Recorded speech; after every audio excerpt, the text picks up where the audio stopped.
3. The Radio Wammo Breakfast. Wine Vault Radio with Jason Bryant from winevaulttv.com. Indeed it is. Jason Bryant, he's back. G'day there, Jason. Good morning, Wammo. He's the chap who reviews wine online. And remember that? And then it seems such a long time I ago. know.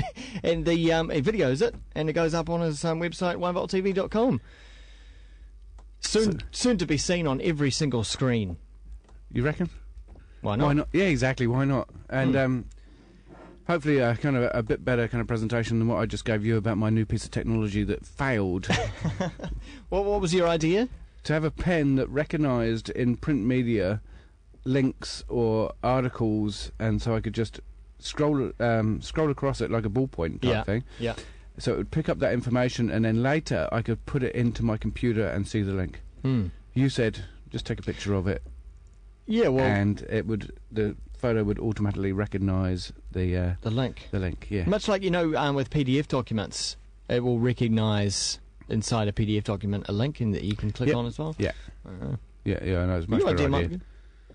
Go get some angel investment into it. Just a bit more kind of nimble, having just a little pen that you can actually still write with, but so it's a bit more versatile. Could be handy. Yeah. Wave your magical pen. I actually just wanted it at the end of my finger so I could just scan across like that and then put it into the computer. And it would read out in front of your eyes. Yeah. Yeah, but anyway. Yeah, what else has been happening? Announced this week that I was going to sell the Wine Vault. Oh, right. I didn't hear about this. Yep. You're selling your shop. Yep, but I'm going to concentrate on wine media and social media. This is a tragedy. It depends on how you look at it. Why do you want out of retail? Because someone's offered to buy it. At a good price. And instigated the sale. And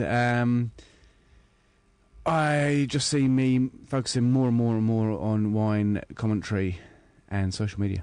Wow, that's... Wine commentary being the number one and the emphasis as part of my life. That's extraordinary in that in such a short amount of time you've been able to go from wine proprietor, to kind of an expert in your field of talking about wine online and also advising other people how to go about doing the same thing for their businesses. Yeah. In 2 years. Yeah. Since I really started social media and wine commentary and stuff like that, so... Yeah, 18 months for Wine Vault TV, or just over 18 months, and 2 years for social media. What does that mean for your brand, Wine Vault? The Wine Vault will stay with the shop. I'll sell everything, the Wine Vault Facebook page, the Wine Vault Twitter account. And what about winevaulttv.com? If they want it, they can have it. Okay. So you're really giving it all away, aren't you? They can use all of my content up until the point of sale. Okay. Yeah. And you'll no longer be in wine retailing. It will be jasonbryant.com. Something for my head to get around, really. Yeah, I know. jasonbryant.com, I think, is... And also Wine Punk. Wine Punk? Yeah. Is that where you will be doing online TV? Yeah, those two. Yeah. Okay. And I've got wine reviews as well, .co.nz. Yeah. Yeah. Excellent. So all of those will be the... Watch that space. Yeah. No, it's pretty exciting for me. Yeah. Yeah, I'm looking forward to it. What have you brought in today? The reason why I've bought this wine is because I've never heard of it. B, because there are so many Central Otago labels popping up right now just to get rid of excess wine and without damaging the existing brands down there. And some of it really good, some of it really very average. For me, there are a few Central Otago wineries that really stand out. The kind of Ripons, the Mount Edwards, the Prophets Rocks, the Mishas, Mount Difficulty, Felton Road. Peregrine, Gippsland Valley. I've been doing a bit of research on the industry, and I think it's terminal right now in the wine industry in New Zealand. Man, you're negative about New Zealand wine at the moment. No, I do. I'm just trying to give it mouth to mouth. I think it's just had a cardiac arrest. Right. Right, and I'm just trying to give it, or someone's trying to give it mouth to mouth. There are 6 wineries in Marlborough that are likely to tip over in the next couple of months. Same with Central Otago, Hawke's Bay, Martinborough. I mean, it's sick.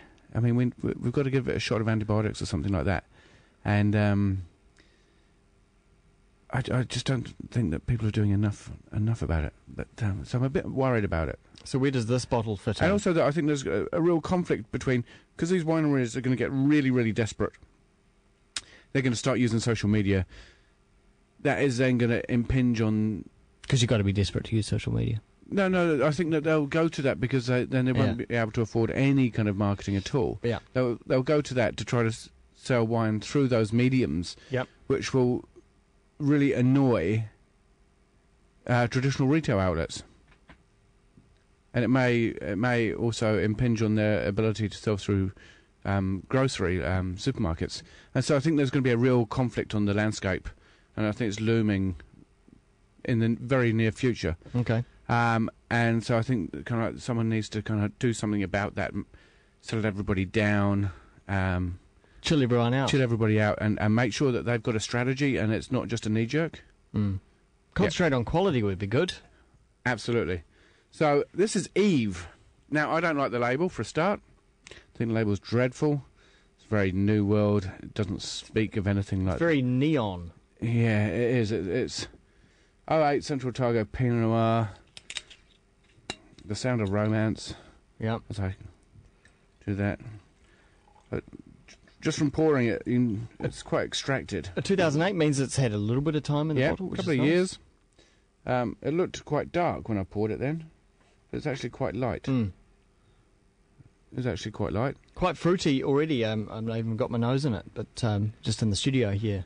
Yeah. It's sort of starting to swirl through the air. It reminds me of traditional kind of Central Otago Pinot. You get those kind of bright violet kind of characters on the nose. A cherry, red summer fruit kind of character. Really, really expressive on the nose. But that violet bit of kind of herbal kind of character mixed in with a bit of kind of bramble and summer fruit.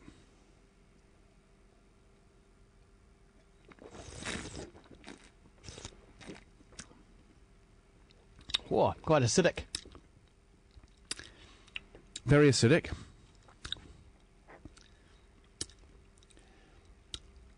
There's not much of the fruit there. It's the acid and everything takes over and dominates that wine. It does. And it's one of the problems with a lot of this kind of price point Central Otago Pinot.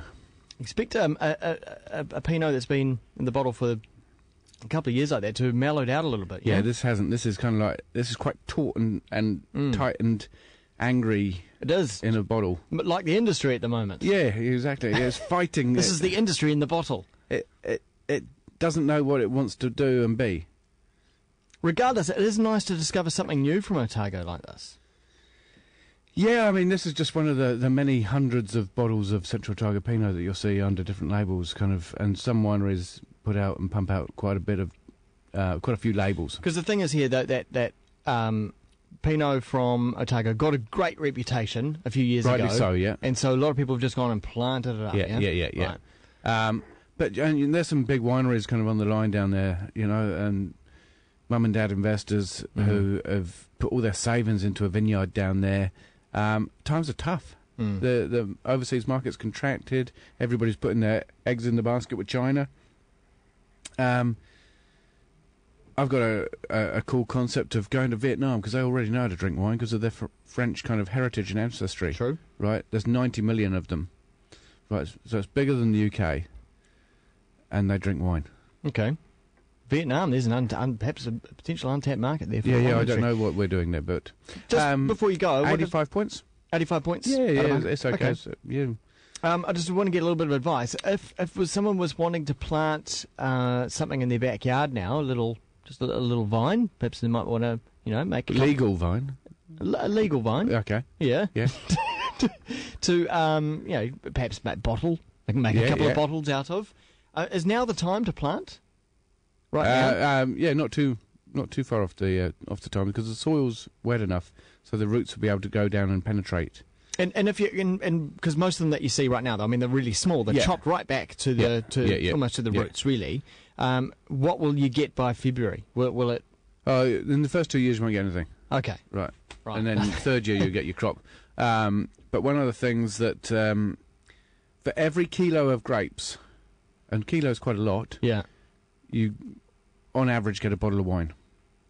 Okay. Yeah. So you've got to work that out because you've got to actually store it. You've got to ferment it and then store it and press it and then somehow bottle it or keep it and age it and mature it. I think I was just inspired because I saw I can't remember the celebrity chef, but in Britain who went, it was Mr. Fernley. Whittingstall. Whittingstall. Hugh Fernley Whittingstall. He went and visited a chap who in central, I think it was central London or somewhere really built up. Yeah. Just in his one of those little tiny backyards. The allotments. A vine. Yeah. Yeah, little allotment there. He had a vine and I think a dozen bottles per vintage. Just off one vine? Yeah. Really? Wasn't maybe a couple of vines in there, but very small space is what I'm saying. He must have been overcropping. His wine would have been absolutely diabolical. But they liked it. Well, yeah, they liked it because of the romance behind it, and that's what we've got to get back in the wine, romance. Okay. Anyway, enough of me banging on and being negative. I'm quite positive. I think that we've got a bright future. Okay, well, in the meantime, the Winebolt, winebolttv.com. Yeah. And also Jason Bryant on Twitter. Yeah. Jason _Bryant. Okay. Yeah, I changed it. Thanks very much, Jason. My pleasure.